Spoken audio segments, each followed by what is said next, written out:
Ini yang katanya Nabi Muhammad sallallahu alaihi wasallam, khaslatan laisa fawqahuma syai'un minal khair husnudzan billah wa husnudzan bi ibadillah wa khaslatan laisa fihima syai'un minasyarr su'udzan billah wa su'udzan bi ibadillah. Kata Nabi Muhammad, dua perkara. Enggak ada lagi kebaikan lebih baik daripada dua perkara ini. Apa tuh Rasul? Dua sifat kata Nabi. Enggak ada lagi kebaikan lebih baik daripada dua sifat ini. Enggak ada sifat lebih baik daripada dua sifat ini. Yaitu baik persangkaan kepada Allah yang pertama, yang kedua baik persangkaan kepada hambanya Allah. Nah, Nabi sebut lagi khaslatan laisa fawqahuma syai'un minasyarr. Dua sifat, enggak ada sifat lebih buruk lagi daripada itu. Apa tuh Rasul? Su'udzan billah, su'udzan bi ibadillah, buruk persangkaan kepada Allah, buruk persangkaan kepada Rasulullah. Itu. Jadi teman-teman saudara sekalian, hal paling mendasar dalam hidup kita adalah niat. Tapi si niat itu juga punya dasar lagi gitu. Orang bisa punya niat baik kalau punya hal ini nih. Orang punya niat jelek kalau dia punya ini juga. Apa itu? Persepsi, cara pandang, gitu ya. Dzunun, persangkaan. Makanya teman-teman saudara sekalian, hati-hati terhadap persangkaanmu, hati-hati terhadap cara pandangmu, hati-hati terhadap persepsimu. Tahu kalau saya boleh gampangin bahasanya, hati-hati terhadap sudut pandang, maksudnya adalah hati-hati dalam hidupmu terhadap fokusmu. Kamu mau fokusnya kemana? Karena hidup ini dengan segala macam permasalahannya itu seperti mata uang, selalu punya dua sisi, positif, negatif. Nah, kamu maunya fokusnya kepada yang mana? Itu tuh akan melahirkan niat, niat melahirkan tindakan, tindakan melahirkan perbuatan, perbuatan melahirkan kebiasaan, kebiasaan melahirkan karakter dalam hidupmu, menjadikan hidupmu ini hidup yang kayak gimana gitu. Semuanya tuh bermula dari niat. Kalau teman-teman sekarang nih mau ngerasa, wah, saya nih dalam hidup nih kayaknya nih karakternya salah nih. Apa sih sebenarnya karakter yang kita harus bangun? Ya selain daripada saya seorang ustazah, mungkin yang lain kamu sebagai seorang apa, kamu seorang apa. Apa sebenarnya karakter wajib yang harus kita punya teman-teman saya sekalian? Ini saya kasih tahu. Kita ini di atas muka bumi ini punya sebuah karakter yang harus kita punya. Semua dari kita nih mesti punya. Karakter apa itu? Karakter hamba Allah, satu. Yang kedua karakter umat Rasulullah, umatnya Nabi besar Muhammad. Karakter yang terbangun di atas kalimat La ilaha illallah Muhammad Rasulullah. Karakter la ilaha illallah, Allah Tuhan kita, dan itu karakternya Allah, karakternya kita, kita hambanya Allah. Karakter Muhammad Rasulullah adalah Nabi Muhammad, Nabi kita, dan kita adalah umatnya Nabi Muhammad. Nah, untuk karakter itu harus ada kebiasaan yang dibangun menunjukkan kamu adalah hambanya Allah. Kebiasaan. Kebiasaannya apa? Kebiasaannya yang Allah bilang, "Wa ma khalaqtul jinna wal insa illa liya'budun." Tidaklah aku ciptakan jin dan manusia selain untuk ibadah kepadaku, selain untuk menghamba padaku. Jadinya karakter kamu sebagai hambanya Allah dibangun di atas kebiasaan, yaitu ibadah. Ibadah pada Allah Subhanahu wa taala. Ibadah itu apa? Salat. Oh iya, betul. Sedekah. Iya. Apa lagi? Baca Quran. Iya. Oke, apa lagi? Hadir majelis. Ibadah apa bukan nih? Ibadah. Saya mengajar ibadah apa bukan? Ibadah. Kemudian lagi nutup aurat. Ibu-ibu pakai bajunya ibadah apa bukan ibadah? Ibadah, karena menutup aurat. Begitu kan ya? Puasa. Ibadah, gitu kan ya? Di saat kamu lagi puasa, makan sahur, ibadah bukan? Makan buka, ibadah bukan? Ibadah. Kalau kamu niat hidupmu ini untuk ibadah kepada Allah, dan kamu dalam hari-harimu itu menjalankan karakter sebagai hamba Allah dengan memiliki kebiasaan-kebiasaan yang Allah Subhanahu wa taala ridho, kamu melakukannya, maka semua yang kamu lakukan dalam hari-harimu itu bernilai ibadah. Yang perlu kamu tegaskan terus-terusan dalam hidup kamu, dalam hari kamu adalah: satu, benerin niat; dua, jauhin maksiat. Itu melahirkan kebiasaan yang bagus. Dua hal tersebut teman-teman sekalian. Dua hal itu kalau kamu kerjain terus-terusan gitu, semua yang kamu kerjain tuh bisa jadi taat. Semua yang kamu kerjain bisa jadi ibadah, dan itu enaknya jadi hambanya Allah. Kamu jangan kirain di hari akhirat nanti yang bakalan menuhin timbangan amal pahalamu tuh cuman sholat, sedekah gitu ya, hadir majelis ilmu, puasa, baca Quran gitu. Enggak, salah teman-teman saya sekalian. Kalau kamu mau tahu yang bisa menuhi timbangan amal kebaikanmu tuh semua hal. Kamu makan bisa ada pahalanya, kamu mandi bisa ada pahalanya, kamu pakai baju ada pahalanya, kamu beli bajunya ada pahalanya, kamu pakai kaos kaki ada pahalanya, kamu beli kaos kaki ada pahalanya, kamu masak ada pahalanya, kamu cuci piring ada pahalanya, kamu nyapu ada pahalanya, kamu buka tirai pagi hari ada pahalanya, kamu ngapa-ngapain, bahkan kamu nafas tuh bisa berpahala semuanya teman-teman saya sekalian. Itu dengan syarat: satu, kamu bagusin niat; dua, kamu jauhin maksiat, kamu jauhin dosa. Semua yang kamu kerjakan bisa ketulis di dalam catatan amal ibadah kamu nantinya. Nah, gimana caranya nih biar bisa ngeberatin timbangan amal kebaikan? Jadikan semua perkara mubahmu sunnah. Ini pesan dari Sayyidil Habib Umar bin Hafid. Kata Habib Umar bin Hafid, al-mu'min ma yaf'alul mubah. Orang yang beriman tuh nggak ngerjain perkara mubah. Kok bisa gitu, Bib? Ya ngapain kamu ngerjain mubah? Kalau mubah itu bisa bernilai pahala ketika kamu ngebagusin niat dan ngebagusin caranya. Kata beliau gitu, kamu bagusin niat, kamu bagusin caranya, itu jadi berpahala teman-teman. Kamu makan, niat makannya biar gak lemes hadir majelis. Saya niat makannya biar saya nggak lemes kalau ngajar. Ibu-ibu, kalau saya nggak makan-makan, saya lemes loh. Teman-teman sekalian yang saya muliakan, kalau kamu nggak makan, kamu lemes. Kamu makan, makanmu bernilai ibadah.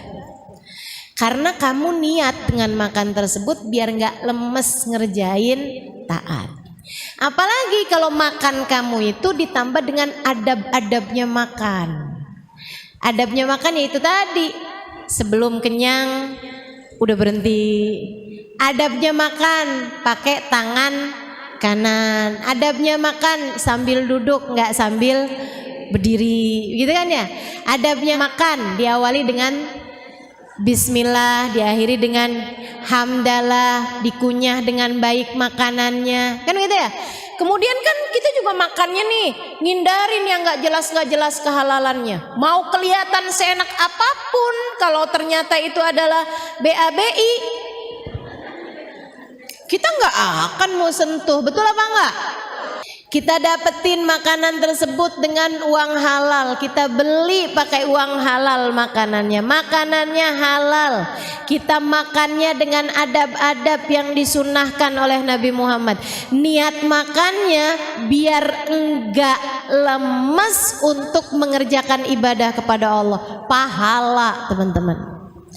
Kamu makan berpahala dan dosa-dosa berguguran dari tubuhmu itu. Makanannya jadi sumber energi kebaikan. Saya kok berat banget ya mau mengerjakan kebaikan gitu. Kamu liatin makananmu tuh mungkin ada yang haram. Apanya yang haram ya? Mungkin bukan makanannya haram, tapi dapatnya dari hasil yang haram. Jadi teman-teman sekalian yang saya muliakan, kalau uangnya itu hasilnya halal, insya Allah semuanya bakal gampang ngerjain ketaatan. Makanya kalau kamu mau benerin hidup kamu tuh, salah satu dari yang harus kamu benerin biar taat yang dikerjakan adalah penghasilannya juga mesti halal. Teman-teman sekalian, liatin aja di sekeliling kamu. Kalau ada orang berpenghasilannya haram, apalagi pakai judi, apalagi pakai pinjaman online tuh, kamu pikir nggak haram? Ini mana dia nih yang suka pinjol nih? Riba teman-teman, dan riba itu dosa, satu dari dua dosa yang Allah ancam dalam Al-Quran. Kalau kamu nggak berhenti, aku perangi, kata Allah. Nih jangan main-main sama urusan riba. Ayo nih, mana dia nih, emak-emaknya nih yang suka kredit panci, yang suka hutang online nih, pinjaman online atau pinjaman berbunga, pinjam uang di bank, pinjam uang yang dijanjikan inian ya, apa sih namanya, bunga gitu. Teman-teman saya sekalian tuh haram tuh. Dan jangan main-main teman-teman saya sekalian.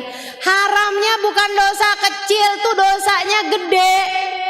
Sampai katanya para ulama, salah satu dari dosa-dosa tertinggi yang bisa dipastikan pelakunya matinya tidak husnul khotimah.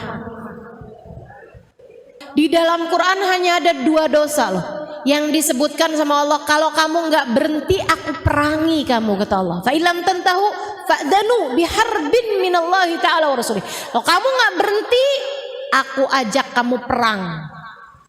Orang diperangin sama Allah tuh gimana ceritanya bisa menang? Orang diperangin sama Allah tuh hancur sehancur-hancurnya hidupnya teman-teman. Dosa apa itu Ustazah? Yang pertama dosa ngebunuh Nabi. Nah Allah bilang selain ngebunuh Nabi ada satu dosa lagi yang Allah bilang kamu gak berhenti aku perangi, kata Allah. Apa itu? Riba. Allah tuh habisnya bilang mengenai dosanya riba, Allah bilang fa illam tantahu fa'dhanu biharbin minallahi ta'ala wa rasulih. Kalau kamu gak berhenti utang-utangan online, kalau kamu nggak berhenti utang-utang riba, apalagi kamu yang ngeribain duit kamu, aku ajak kamu perang, kata Allah. Wa rasulih, dan aku ajakin Nabi Muhammad buat perangin kamu.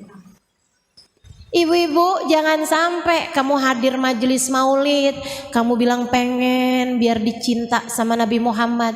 Kata Nabi Muhammad, gimana kamu bisa aku cinta? Kamu malah lagi aku perangin. Karena kamu ngutang-ngutangin duit sama umatku dengan bayaran gantian berupa bunga. Jangan bilang, ya ampun saya tahajud, saya ibadah, saya ini, saya itu. Tapi kalau kamu masih ngerjain dosa satu ini teman-teman, percuma. Pokoknya hutang piutang dengan riba. Mau kamu yang berhutang, apalagi kamu yang menghutangi, segeralah bertaubat kepada Allah Subhanahu wa taala. tinggalin, cepetan, buruan. Sebelum kamu jadi kebiasaan, sebelum jadi karakter. Udah teman-teman, nggak usah pakai habisnya ustazah kalau saya nggak pinjem-pinjeman kayak begitu tuh ustazah, saya nggak punya apa-apa. Udah mendingan nggak punya apa-apa. Bu, jangan pernah lupa apa yang sering saya sampaikan sama ibu-ibu. Sesedikit apapun yang kamu punya cukup untuk membiayai hidupmu. Tapi sebanyak apapun yang kamu punya nggak akan pernah cukup untuk membiayai gaya hidupmu. Ustazah kalau pinjemannya nggak pakai bunga gimana ustazah? Ya halal sih halal, tapi bu hati-hati ya. Jangan sampai kamu punya kebiasaan berhutang. Apalagi kalau sampai alhamdulillah dia kayaknya lupa dah. Jangan berani mati bawa utang bu. Nabi aja nggak mau nyolatin. Sahabat kalau mati tuh Nabi pertanyaannya satu, punya utang apa enggak? Oh dibilang enggak punya Rasul, ya udah deh saya sholatin gitu.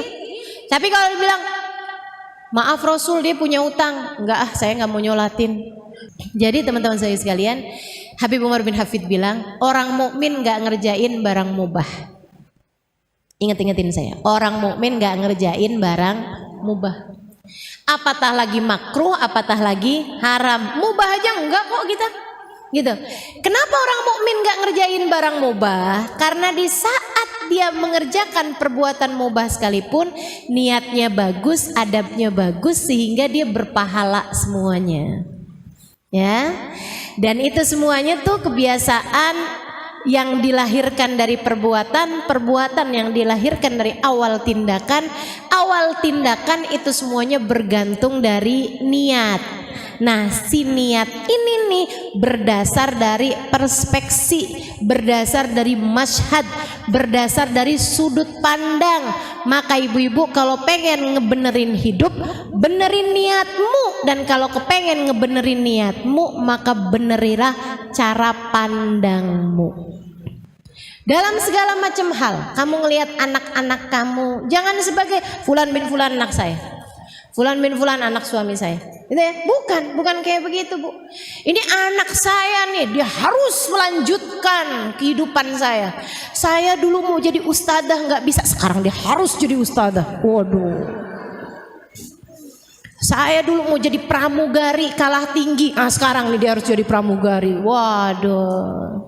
Saya dulu mau jadi dokter tapi nggak bagus nilainya, kurang pinter saya jadi nggak diterima. Anak saya harus jadi dokter. Apa maksudmu? Kamu kok segitunya merasa berkepemilikan? Nggak gitu. Nanti yang beneran punya marah kepadamu. Kok ngaku-ngaku sih kamu? Siapa yang beneran punya anak kita? Allah. Anak kita punyanya Allah. Anak kita punyanya Allah. Sama suami kita punyanya Allah. Jangan sok-sok ngaku-ngaku.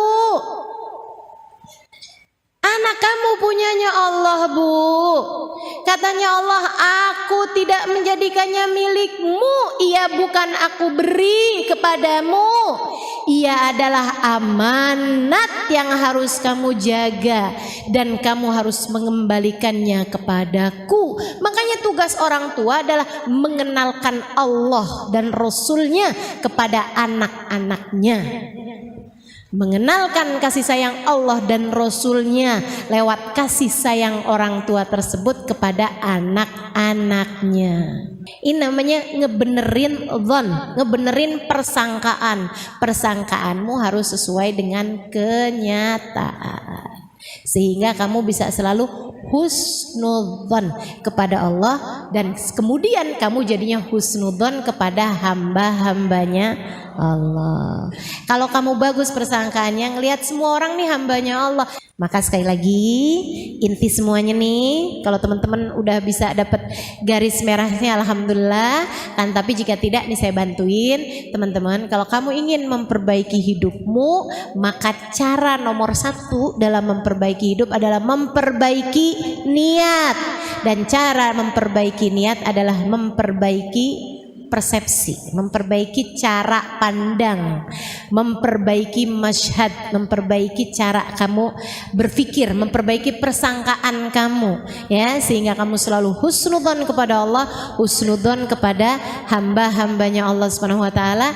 Bagus persangkaan kamu, bagus masyhad kamu, bagus persepsi, bagus sudut pandang kamu, melahirkan niat yang bagus. Niat yang bagus melahirkan tindakan yang bagus. Tindakan yang bagus jika dilakukan berketerusan membuat kamu perbuatan-perbuatannya bagus. Perbuatan-perbuatan bagus yang kamu terus-teruskan akan berubah menjadi sebuah kebiasaan. Kebiasaan yang bagus melahirkan sebuah karakter. Nah, karakter kita di atas muka bumi ini tidak lain tidak bukan adalah hamba Allah dan umat Rasulullah. Kita bawa itu terus sampai kita mati, sehingga kelak di dalam kubur kita, di akhirat kita tidak akan pernah jauh-jauh dari rahmatnya Allah, tidak pernah jauh-jauh dari syafaat Nabi Muhammad SAW, tidak jauh-jauh dari surga Allah, tidak jauh-jauh dari kebersamaan dengan baginda Nabi besar Muhammad sallallahu alaihi wasallam.